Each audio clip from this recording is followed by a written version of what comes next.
ನಾವು ಲಗ್ಗೆರೆಯಲ್ಲಿರುವಂತಹ ನರಸಿಂಹಸ್ವಾಮಿ ಬಡಾವಣೆಯಲ್ಲಿರುವಂಥ ಶನೇಶ್ವರ ಸ್ವಾಮಿ ದೇವಸ್ಥಾನಕ್ಕೆ ಬಂದಿದ್ದೀವಿ. ಇವತ್ತು ಶನೇಶ್ವರ ಜಯಂತಿ ಅಂತೇಳಿ ಇಲ್ಲಿ ಕಳೆದ 20 ವರ್ಷಗಳಿಂದಲೂ ನಿರಂತರವಾಗಿ ಆ ಜಯಂತಿ ದಿವಸ ಅನ್ನದಾನ, ಪ್ರತಿ ಶನಿವಾರನೂ ಅನ್ನದಾನ ನಡೆಯುತ್ತಂತೆ. ಹಾಗಾಗಿ ಸ್ಥಳೀಯರು ಈ ದೇವಸ್ಥಾನದಲ್ಲಿ ಮಹದೇವಪ್ಪ ಅವರು ಗೂಳಿಗೌಡರು ಅವರೇನು ಸ್ಥಳೀಯರಲ್ಲಿ ಮೊದಲಿಂದ ಇದ್ದಾರೆ, ಅವರು ಮತ್ತು ನಮ್ಮ ಬಾಲಕೃಷ್ಣ, ನಮ್ಮ ರಮೇಶ್ ಗೌಡರು, ಮೋಹನ್ ಕುಮಾರ್ ಅಂತ ನಮ್ಮ ಪಕ್ಷದ ಅನೇಕರು ಇಲ್ಲಿಂದ ಕೇವಲ ಒಂದು 50-100 ಮೀಟ್ರ್ ಒಳಗಡೆ ವಾಸ ಮಾಡ್ತಿರುವಂಥವ್ರು. ಅವರೂ ಸಹ ಪ್ರತಿ ವರ್ಷ ಈ ದೇವತಾ ಕಾರ್ಯಕ್ರಮದಲ್ಲಿ ಪಾಲ್ಗೊಳ್ತಾ ಇದ್ದಾರೆ. ಹಾಗಾಗಿ ನನಗೂ ಕರೆದಿದ್ದರು. ನಾನು ಇವತ್ತು ಬೇರೆ ಏನು ಕಾರ್ಯಕ್ರಮಗಳಿಲ್ಲದೆ ಇದ್ದಿದ್ದರಿಂದ ಬಂದೆ. ದೇವರು ಎಲ್ರಿಗೂ ಒಳ್ಳೇದು ಮಾಡಲಿ. ನಾವು ಇವತ್ತು ಸಮಾಜ ಮನುಷ್ಯ ಒಳ್ಳೆ ಮಾಡೋ ಸ್ಥಿತಿಲಿಲ್ಲ. ಯಾವುದಾದ್ರು ಒಂದು ದೇವತಾ ಪ್ರೇರಣೆ ಅಥವಾ ಯಾವುದೋ ಒಂದು ಪ್ರೇರಣೆ ಆಗಬೇಕು. ಹಾಗಾಗಿ ಇನ್ನೊಂದು ವಿಚಾರ ಏನು ಅಂದರೆ, ಜನರು ದೇವರ ದರ್ಶನಕ್ಕೆ ಹೋದಾಗಲೋ ಅಥವಾ ದೇವತಾ ಕಾರ್ಯಕ್ರಮ ಮಾಡೋವಾಗಲೋ ಒಂದಷ್ಟು ತಮ್ಮ ದುರ್ಬುದ್ಧಿಗಳನ್ನು ಬಿಟ್ಟಿರ್ತಾರೆ. ವಿಶೇಷವಾಗಿ ನನಗಿದು ಎಷ್ಟೋ ಸಂದರ್ಭಗಳಲ್ಲಿ ಈ ಇದಕ್ಕೆ ಅಯ್ಯಪ್ಪ ಸ್ವಾಮಿ ಮಾಲೆ ಹಾಕೋರು ನೋಡಿದ್ರೆ ಒಂದು ರೀತಿಯಲ್ಲಿ ಪ್ರೀತಿ. ಯಾಕೆಂದರೆ ಅಟ್ಲೀಸ್ಟ್ ಅವರು 40-45 ದಿವಸನಾದರೂ ಯಾವುದೇ ದುರಭ್ಯಾಸ ದುಶ್ಚಟ ಇಲ್ಲದೆ ಒಂದು ಸತ್ಕಾರ್ಯದಲ್ಲೋ ಅಥವಾ ವಿಚಾರಗಳಲ್ಲೋ ಮುಳುಗಿರ್ತಾರೆ. ಅದೇ ರೀತಿಯಲ್ಲಿ ಮುಸಲ್ಮಾನರಲ್ಲಿ 28 ದಿವಸನೋ 30 ದಿವಸನೋ ಅವರು ರೋಜಾ ಅಂತ ಮಾಡ್ತಾರೆ ರಂಜಾನ್ ಸಮಯದಲ್ಲಿ. ಇವೆಲ್ಲವೂ ಸಮಾಜದಲ್ಲಿ ಒಂದಷ್ಟು ನ್ಯಾಯ ನೀತಿ ಮೌಲ್ಯಗಳನ್ನು ಬೆಳೆಸೋದಕ್ಕೆ ತುಂಬ ಸಹಕಾರಿಯಾಗಿರುವಂಥವು. ಇವ್ಯಾವೂ ಬೇಡದೇ ನಾವು ನ್ಯಾಯ ನೀತಿಯಿಂದ ಬದುಕಬಹುದು. ಆದರೆ ಸುತ್ತಮುತ್ತ ಪ್ರಲೋಭನೆಗಳು, ಬೇರೆ ಬೇರೆ ರೀತಿಯ ಆಮಿಷಗಳು ಇರುವಂಥ ಸಂದರ್ಭದಲ್ಲಿ ಮನುಷ್ಯ ತನ್ನ ದುರ್ಬುದ್ಧಿಗಳಿಗೆ ಕಡಿವಾಣ ಹಾಕ್ಕೊಳ್ಳೋದಕ್ಕೆ ಇಂಥವೆಲ್ಲನೂ ಒಂದು ಶಿಸ್ತನ್ನು ತರುತ್ತೆ ಅನ್ನುವಂತಹ ಅಭಿಪ್ರಾಯ. ಹಾಗಾಗಿ ನನಗೆ ಇವತ್ತು ಇವ್ರು ಕರೆದಿದ್ದಕ್ಕೆ ತುಂಬ ಖುಷಿಯಾಯಿತು. ಇವರೆಲ್ಲರ ಜೊತೆಗೂ ಈಗ ಏನು 3-4 ಸಾವಿರ ಜನ ಇವತ್ತು ಅನ್ನದಾನದ ಇಲ್ಲಿ ಬಂದು ಸುತ್ತಮುತ್ತ ಬಡಾವಣೆಯವರು ನರಸಿಂಹಸ್ವಾಮಿ ಬಡಾವಣೆಯವರೆಲ್ಲ ಬರ್ತಾರಂತೆ. ನನಗೆ ಬಂದಿದ್ದಕ್ಕೆ ತುಂಬ ಸಂತೋಷ ಆಗಿದೆ. ದೇವರು ಎಲ್ರಿಗೂ ಒಳ್ಳೇದು ಮಾಡಲಿ, ಶುಭ ಮಾಡಲಿ, ಎಲ್ರಿಗೂ ನ್ಯಾಯ ನೀತಿಯಲ್ಲಿ ನಡೆಯೋದಕ್ಕೆ ಪ್ರೇರಣೆ ಕೊಡಲಿ ಅಂತ ನಾನು ಹಾರೈಸ್ತೀನಿ. ನಾನು ಸಂಕಟ ಬಂದಾಗ ವೆಂಕಟರಮಣ ಅನ್ನುವಂಥವನು. ವೈಚಾರಿಕವಾಗಿ ವೈಜ್ಞಾನಿಕವಾಗಿ ನೋಡಿದಾಗ ನಾವು ಇವತ್ತೇನು ದೇವರು ಅಂತ ಭಾವಿಸ್ತೀವೋ ಆ ಥರದ ದೇವರಿಲ್ಲ ಅಂತ ಅಂದ್ಕೊಂಡಿರೋನು. ಆದರೆ ಹುಟ್ಟಿದಾಗಲಿಂದನೂ ನಮಗೆ ನಮ್ಮೂರಲ್ಲೂ, ಈಗ ನಮ್ಮೂರಲ್ಲಿ ಒಂದು 10-12 ದೇವಸ್ಥಾನಗಳಿದ್ವು. ಇದು ರಾಮನವಮಿ ದಿವಸ ನಾವು ಒಂದು ರಾಮನ ದೇವಸ್ಥಾನ ಶುರು ಮಾಡಿ ಪ್ರತಿಯೊಂದು ಎಲ್ಲ ಸಮುದಾಯಗಳ ದೇವಸ್ಥಾನಗಳಿಗೆ ಹೋಗಿ ಬೆಳಗ್ಗೆ ಒಂದು 10-11 ಗಂಟೆಗೆ ಶುರುವಾದರೆ 2 ಗಂಟೆ 3 ಗಂಟೆ ತನಕ ಪಾನಕ ನೀರು ಮಜ್ಜಿಗೆ ಹಂಚುವಂತಹ ಒಂದು ಕಾರ್ಯಕ್ರಮ ನಡೀತಿತ್ತು. ಪ್ರತಿ ನಮ್ಮೂರಲ್ಲಿ ಗ್ರಾಮ ದೇವತೆ ಬೊಮ್ಮಸಂದ್ರ ಅಂತ, ಆನೇಕಲ್ ತಾಲೂಕು. ಕನ್ನಡಿಗರಿಗೆ ಉದಯ್ ಕುಮಾರ್ ಗೊತ್ತಿರಬಹುದು. ಉದಯ್ ಕುಮಾರ್ ನಟ, ಅವರು ನಮ್ಮೂರಿನ ಶಾನುಭೋಗರ ಮಗ. ಅದೇ ಗ್ರಾಮದವನು ನಾನು. ಸೊ ನಮ್ಮೂರಲ್ಲಿದ್ದಂತಹ ಗ್ರಾಮ ದೇವತೆ ಏನು ಈಶ್ವರನ ದೇವಸ್ಥಾನ, ಸೋಮೇಶ್ವರ ದೇವಸ್ಥಾನ, ಪ್ರತಿ ಶಿವರಾತ್ರಿಗೆ ಅಲ್ಲಿ ರಾತ್ರಿ ಹೊತ್ತು ಹರಿಕತೆ ಆಗೋದು. ಸೊ ನಮ್ಮಪ್ಪ ಅವರು ಕರ್ಕೊಂಡು ಹೋಗ್ತಿದ್ರು, ನಾವು ಹೋಗ್ತಿದ್ವಿ. ರಾತ್ರಿ 9-10 ಗಂಟೆಗೆ ಶುರುವಾದರೆ ಬೆಳಗ್ಗೆ 5-6 ಗಂಟೆ ತನಕ ಹರಿಕತೆ ನಡೆಯೋದು. ಸೊ ನಾನು ನಮ್ಮ ಅನೇಕ ಪುರಾಣ ಕಥೆಗಳನ್ನು ಕೇಳಿದ್ದಲ್ಲೇ. ಹಾಗಾಗಿ ನಮ್ಮದೊಂಥರ ನಾಟಕಗಳು ನಡೀತಿತ್ತು ನಮ್ಮೂರಲ್ಲಿ. ಸಾಂಸ್ಕೃತಿಕವಾಗಿ ಆ ಥರದ ಒಂದು ವಾತಾವರಣ ಇತ್ತು. ಆ ಹಿನ್ನೆಲೆಯಲ್ಲಿ ನಾನು 3-4ನೇ ಕ್ಲಾಸ್ಗಿರೋಗೆಲ್ಲ ನಾನು ಆಗಲೇ ರಾಮಾಯಣ ಮಹಾಭಾರತ ಓದಿದ್ದೆ. ಬಹುತೇಕ ಎಲ್ಲ ಪುರಾಣಗಳು ಎಲ್ಲ ಕಥೆಗಳು ಗೊತ್ತಿದೆ ನನಗೆ. ಆದರೆ ಒಂದು ಸಂದರ್ಭದಲ್ಲಿ ನಾವು ನೋಡಿದಾಗ, ಈಗ ದೇವ್ರು ನೋಡ್ಕೊಳ್ತಾನೆ ಅನ್ನೋವಾಗ ದುರುಳರು, ದುಷ್ಟರು, ಅಧಮರು ಎಲ್ಲ ಮೆರೀತಿರುವಾಗ ದೇವರೆಲ್ಲ ನೋಡ್ಕೊಳ್ತಾನೆ. ಮತ್ತು ಪ್ರಪಂಚದಲ್ಲಿ ನಡೆಯುವಂಥ ಅನೇಕ ವಿಚಾರಗಳು ನೋಡಿದಾಗ ಏನೋ ಒಂದು ಇರಬಹುದು ಅನಿಸುತ್ತೆ. ಆದರೆ ಅದೇನು ನೋಡಿಲ್ಲ. ದೇವರು ನೋಡಿರೋರನ್ನ ನಾನು ನೋಡಿಲ್ಲ. ನಾನಂತೂ ದೇವ್ರನ್ನ ನೋಡಿಲ್ಲ. ಆದರೆ ಸಂಕಟ ಬಂದಾಗ ವೆಂಕಟರಮಣ ಅನ್ನೋ ಹಾಗೆ ನಾನು ಬೇರೆ ಯಾವುದೇ ವೈಯಕ್ತಿಕವಾಗಿ ಬೇರೆ ಇನ್ಯಾವುದಕ್ಕೂ ಎಂತಹ ಕಷ್ಟ ಸಮಯದಲ್ಲೂ ಇನ್ನೊಬ್ಬರು ಸಹಾಯ ಕೇಳೋದು ಅಥವಾ ಆ ಥರದ್ದೇನೂ ಇಲ್ಲ. ನನ್ನ ಒಂದು ಆತ್ಮದಲ್ಲಿ ಒಂದು ಶಕ್ತಿ, ಆತ್ಮವಿಶ್ವಾಸ, ಮತ್ತು ಭಗವಂತ ಕಾಪಾಡಪ್ಪ, ಇದರಿಂದ ಪಾರು ಮಾಡು ಅಂತ ಕೇಳ್ಕೊಳ್ತೀನಿ. ಸೊ ಅದು ವೈಯಕ್ತಿಕವಾದದ್ದು. ಹಾಗಂತೇಳಿ ಎಲ್ರಿಗೂ ನೀವು ದೇವ್ರನ್ನ ನಂಬಿ, ದಿಂಡ್ರನ್ನ ನಂಬಿ ಅಥವಾ ಆ ಯಾಗ ಮಾಡಿ, ಆ ಯಜ್ಞ ಮಾಡಿ, ಈ ಥರದ ಕೆಲವೊಂದು ಆಚರಣೆಗಳಲ್ಲಿ ನಂಗೆ ನಂಬಿಕೆ ಇಲ್ಲ. ಅದು ತೀರಾ ವೈಯಕ್ತಿಕವಾದದ್ದು. ಏನೋ ಒಂದು ಯಜ್ಞ ಮಾಡೋದು ಅಥವಾ ಇನ್ನೊಂದೇನೋ ಮಾಡೋದು, ಪೂಜೆ ಮಾಡಿಸೋದು, ಇಂಥದ್ರಲ್ಲಿ ನನಗೇನು ವೈಯಕ್ತಿಕವಾಗಿ ನಂಬಿಕೆ ಇಲ್ಲ. ಆದರೆ ನಂಬಿಕೆ ಇರೋವಂಥವ್ರನ್ನ ನಾನೇನು ಕೀಳು ಮಾಡೋದಿಲ್ಲ. ಯಾಕಂದರೆ ಅವರು ಯಾವುದೋ ಒಂದು ಆತ್ಮವಿಶ್ವಾಸ ಪಡ್ಕೊಳ್ಳೋದಕ್ಕೆ ಆ ಕೆಲಸ ಮಾಡ್ತಾಯಿರ್ತಾರೆ. ಆ ಹಿನ್ನೆಲೆಯಲ್ಲಿ ನಾನು ದೇವರನ್ನು ನಿರಾಕರಿಸೋದಿಲ್ಲ. ಹಾಗಂತೇಳಿ ದೇವರಿದಾನ ನೀನು ನೋಡಿದ್ದೀಯ ಅಂದರೆ ಇಲ್ಲ, ನಾನು ನೋಡಿಲ್ಲ. ಆದರೆ ದೇವರನ್ನ ನಂಬಿ ನಾವು ಸತ್ಯವಾದ ಮಾರ್ಗದಲ್ಲಿ ನಡಿಬಹುದಾ? ಹೌದು, ನಡಿಬಹುದು.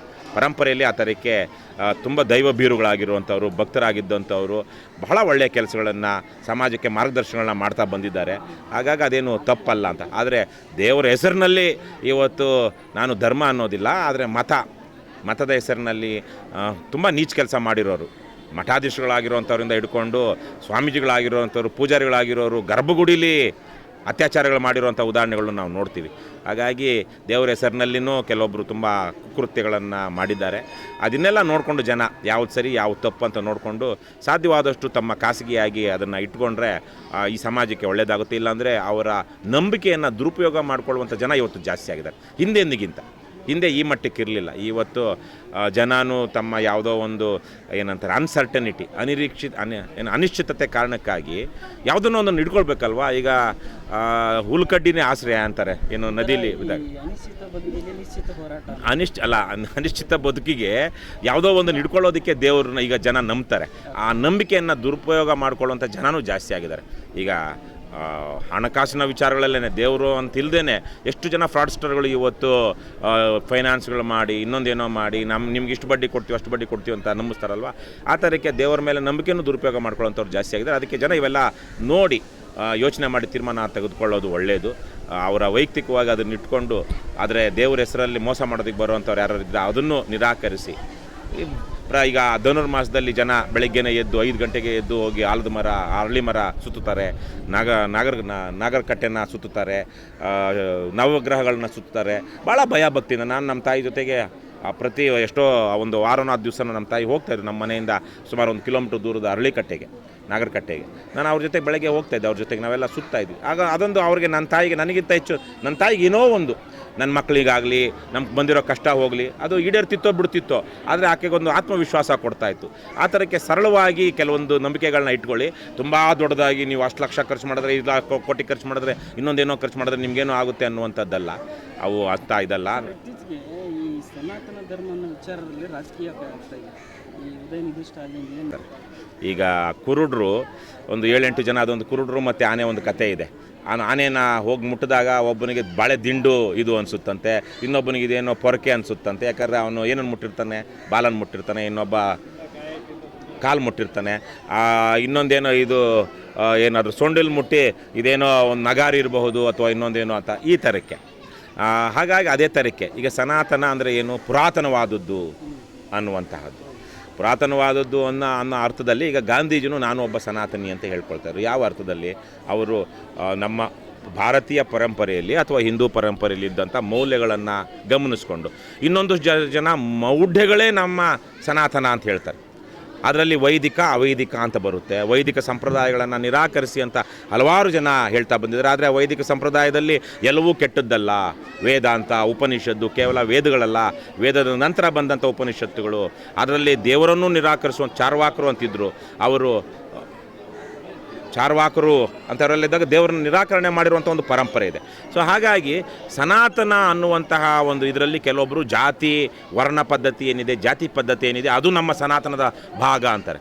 ಈಗ ನಿಮಗೆಲ್ಲ ಎಷ್ಟು ಗೊತ್ತಿದೆಯೋ ನನ್ನ ಅನುಭವದಲ್ಲಿ ತಮಿಳುನಾಡಲ್ಲಿ ಸಿಕ್ಕಾಪಟ್ಟೆ ಮೂಢನಂಬಿಕೆ, ಅಸ್ಪೃಶ್ಯತೆ ಇವೆಲ್ಲ ಇದ್ದಂಥ ಕಾಲ ಒಂದಿತ್ತು. ಬಹಳ ಮೊನ್ನೆ ತನಕ ಯಾರಾದರೂ ಸೈಕಲಲ್ಲಿ ಆ ಒಂದು ಮೇಲ್ಜಾತಿಯವರ ಸೋಕಾಲ್ಡ್ ಮೇಲ್ಜಾತಿ ಅನ್ನುವಂಥ ರಸ್ತೆಗಳಲ್ಲಿ ಈ ಹಿಂದುಳಿದವರು ಅಥವಾ ದಲಿತರು ಅಸ್ಪೃಶ್ಯರಂತ ಸೈಕಲಲ್ಲಿ ಹೋದರೆ ಹೊಡಿತಾಯಿದ್ರು, ಚಪ್ಪಲಿ ಹಾಕ್ಕೊಂಡು ಹೋದರೆ ಹೊಡಿತಾಯಿದ್ರು. ಅವ್ರು ಯಾರಾದ್ರೂ ಬಂದಾಗ ಯಾರಾದರೂ ಮೇಲ್ಜಾತಿ ಅನ್ನೋಂಥ ನಡೆದಾಡ್ತಿರೋವಾಗ ಆ ಕೆಳಜಾತಿ ಅನ್ನುವಂಥ ಜನ ಏನಾದರೂ ಅವರ ನೆರಳು ಇವ್ರ ಮೇಲೆ ಬಿದ್ದರೆ ಅವನು ಬಡಿತಾಯಿದ್ರು. ಇಂತಹ ಒಂದು ಹೀನಾತಿಹೀನ ಮಾನವ ಘನತೆಗೆ ತಕ್ಕದಲ್ಲದ ರೀತಿಯ ಒಂದು ನಡವಳಿಕೆಗಳು, ಸಂಪ್ರದಾಯಗಳಿತ್ತು.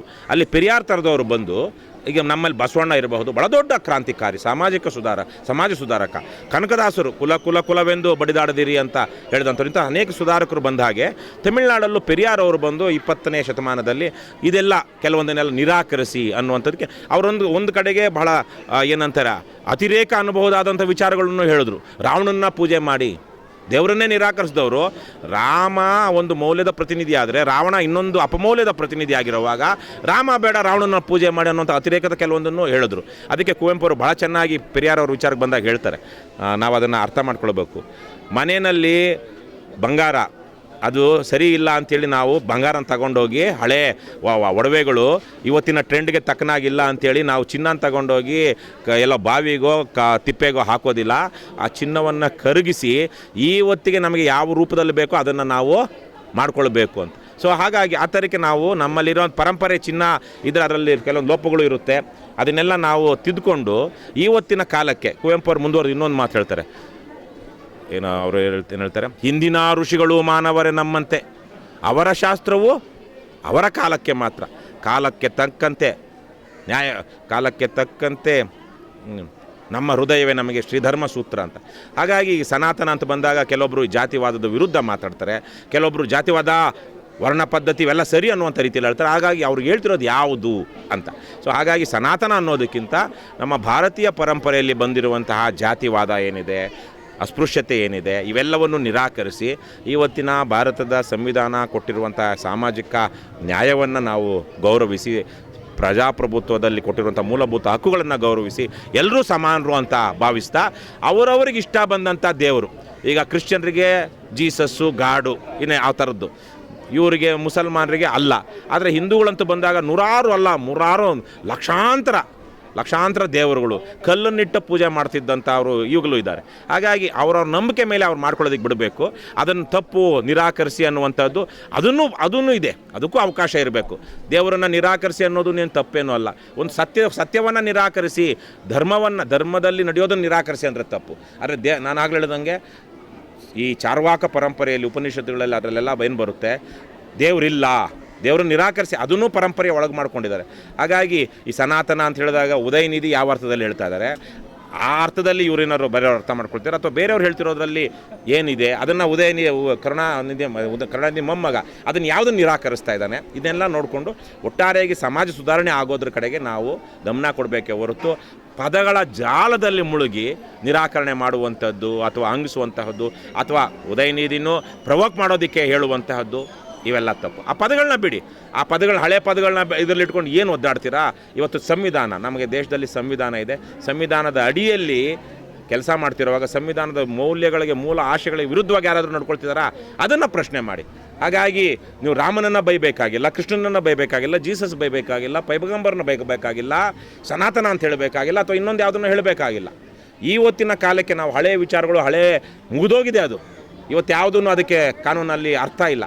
ಹಾಗಾಗಿ ಅದನ್ನು ನಿರಾಕರಿಸಿ ಯಾವುದನ್ನು ಇಟ್ಕೊಳ್ಬೇಕಂತ ಇಟ್ಕೊಂಡು ಬದುಕಿ ಅಂತ ಅಷ್ಟೇ ನಾನು ಹೇಳ್ತೀನಿ.